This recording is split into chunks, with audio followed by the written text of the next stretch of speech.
Hey, this is your next door neighbor with part 5 of proof that the Bible can tell the future.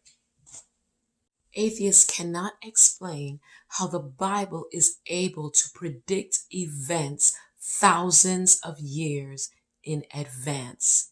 It defies all explanation. It is nothing short of a miracle. And atheists have to sit back and say, it's a mystery. But it's no mystery to us because God has given us the truth. And we know why this is happening because the whole Bible is true.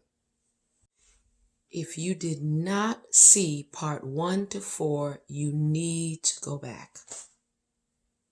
Part 1 explained how the Bible defied probability calculations miraculously. Part 2 gave a prophecy that dated 1,000 years after it was written. Part 3 gave more information about 4 beasts or 4 powers that would sooner or later come into existence. Part 4 gave prophecies or predictions that dated nearly more than 2,000 years later. This is amazing. And now we are at part 5. Fasten your seatbelts because we are going on an exciting ride. Here we go. Listen to me now.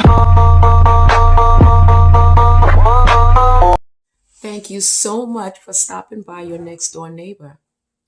I tell you, this is a ride you want to go on. This ride can prove fatal. You want to know why? It has to do with life or death.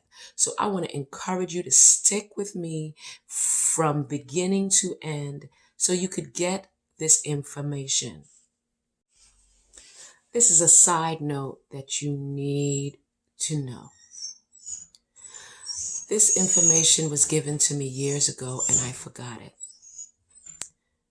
But I'm telling you right now, I refuse to let it go because I learned that if I don't share it, I'm going to lose it. So I am sharing this for you as well as for me. If you have this information and you have decided to take it and store it in the inner recesses of your mind, I guarantee you it's going to be lost. Your job, especially in these times, is to spread the message. It's truth. Additionally, there's a lot of information in part 4, part 3, and part 2 that will serve as references for you to be able to follow along quickly with part 5. There are prophecy codes. There's information that you can download. There's also amazing facts, study guides that you can use.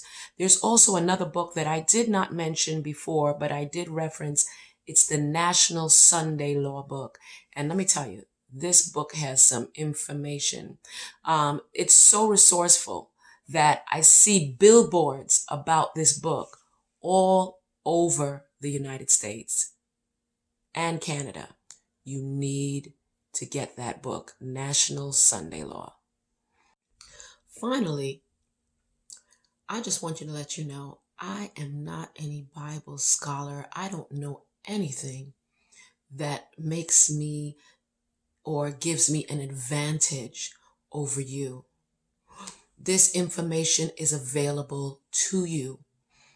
Seek and you will find it.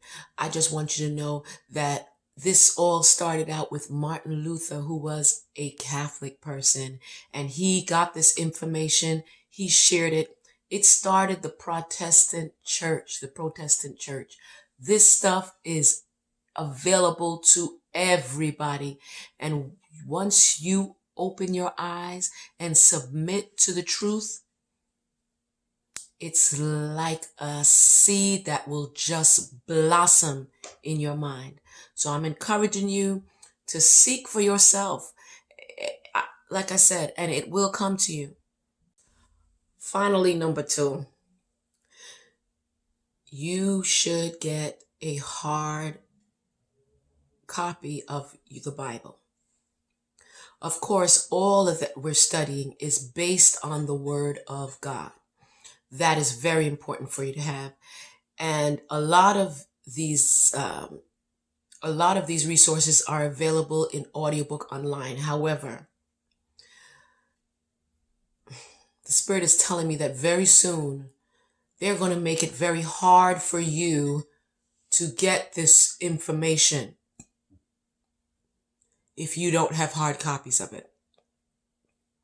Right now, every information is free on the World Wide Web. However, I anticipate that soon they are going to find ways to stop you from getting this information. They're going to leave you in the dark. It says, we wrestle not against flesh and blood, but against principalities and powers and rulers of darkness. And darkness is a form of ignorance, keeping you mentally in the dark. And so I just want to encourage you, if you do have time, get a hard copy of the Bible and get a hard copy of the books that I've referenced, which is the Amazing Facts Study Guides as well as the National Sunday Law. Get this for your family. Get it for yourself. Study it and share it with others so that it will stay with you. Listen to me now.